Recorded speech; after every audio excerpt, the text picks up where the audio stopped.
Hey guys, I'm Fran. I'm a pre-med student and technologist and really passionate about living well. I am coming back after a couple of eventful weeks. I took a couple of exams, I went on my first international solo travel, and I also stayed in Singapore for over a week, so that was very fun. But also, the past 2 weeks, I've been so happy and grateful receiving your guys' love and kindness and interest in digital gardens. I can definitely talk more about digital gardens in the future, but for today, I thought I would pivot a bit and talk more about another facet of being a mindful technologist, which is how I stay curious and grounded while being online. You'll commonly hear that boundaries when it comes to the digital world are so important, but I feel like we don't talk enough about what exactly those boundaries are. So today I'm going to be talking about what some of those boundaries are for myself, and maybe this could help you too. I'll put the timestamps over here in case you want to skip to any parts.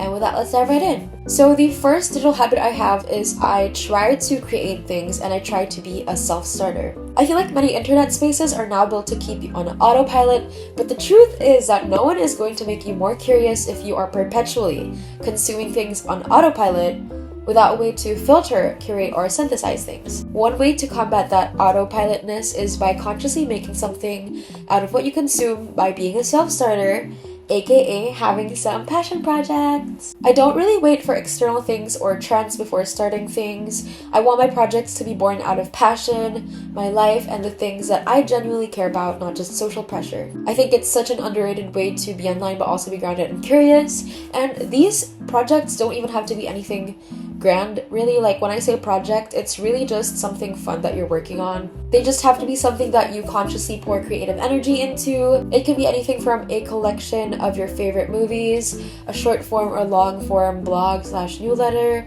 or even a digital garden. The next digital habit I have is I sparingly substitute offline interactions. As my general rule of thumb, I feel like online interactions or systems should only be a supplement. Because touch, as a sense, like with your hands and stuff, this as a sense is still vital. I was pretty deep into the do everything with tech, productivity, and efficiency scene in the past, like where you put your whole life on Notion and everything, and you use all of these different apps and websites to keep your life together. But I think that I missed out on some important trade-offs. For example, in the past, I never would have expected that because school and studying makes me spend so much time on the computer, I actually not just want but need to do things away from the computer. Likewise, this is another example that's a bit more like with loved ones, but I realized that I don't really like QR code menus just because they don't have the same charm as physical ones, because the physical ones, you can share the physical ones with your loved ones and you can flip through them together.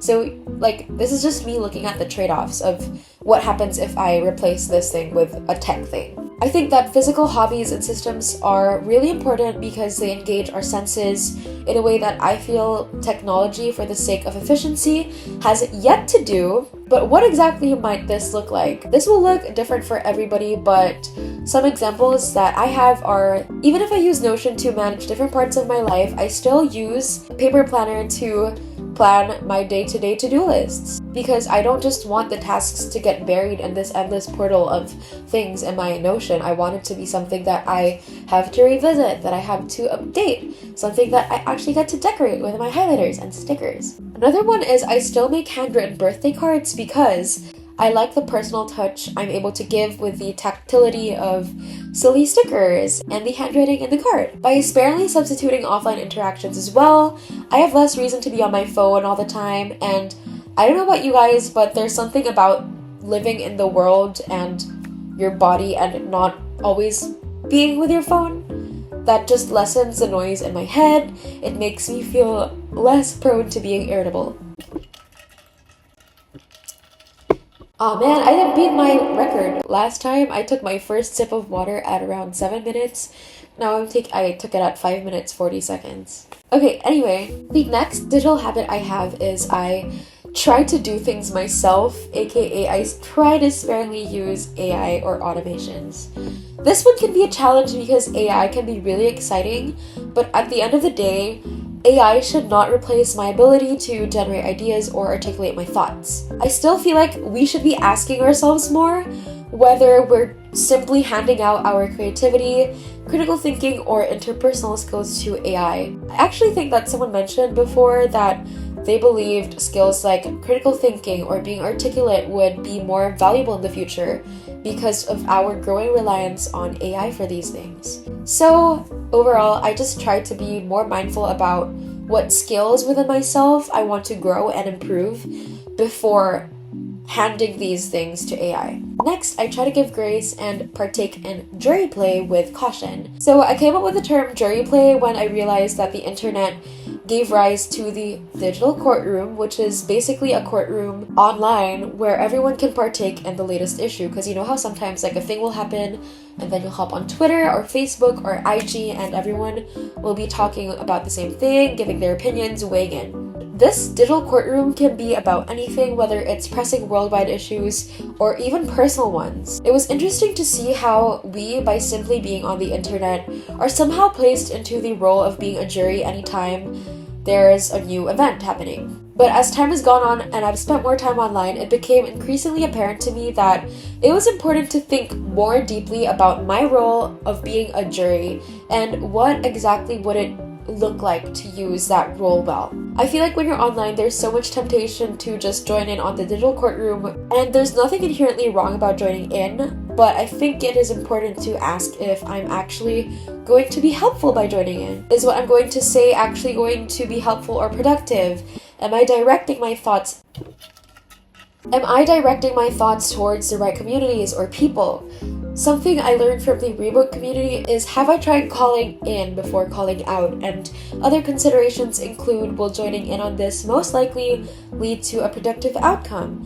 Is this cultivating healthy communication habits within me, or is it just asserting my need to feel right? It's important to proceed with jury play with caution and check first if it would be productive or helpful.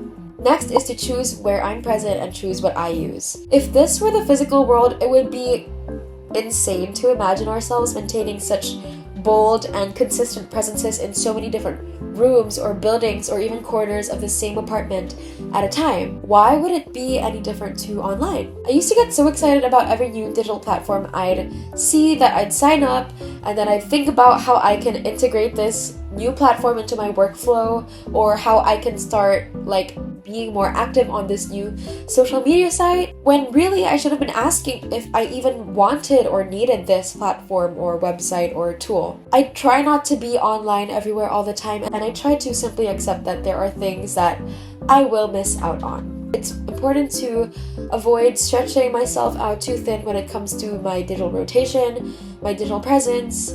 So I try to choose where I'm present and choose what I use. And this last one is honestly one of the most important in my opinion, but also I think that this one comes largely by luck, which is to find cozier places on the internet.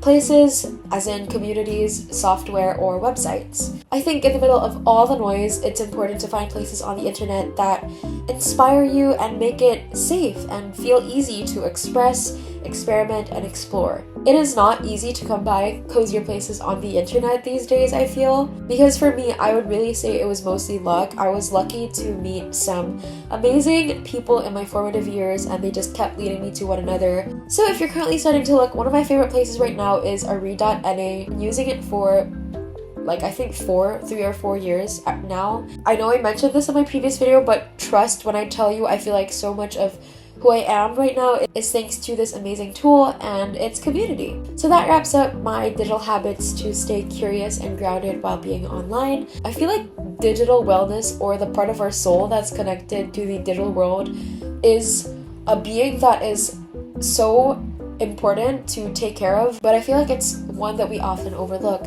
We're not really brought up to think about our relationship with technology. We don't really think about how it or the way we use it can change us in return. So, thanks for watching and see you soon. Bye! Bye! Oh wait, I didn't show you guys my matcha. This is my matcha. Okay, bye for real. Thanks for watching, see you soon, and bye!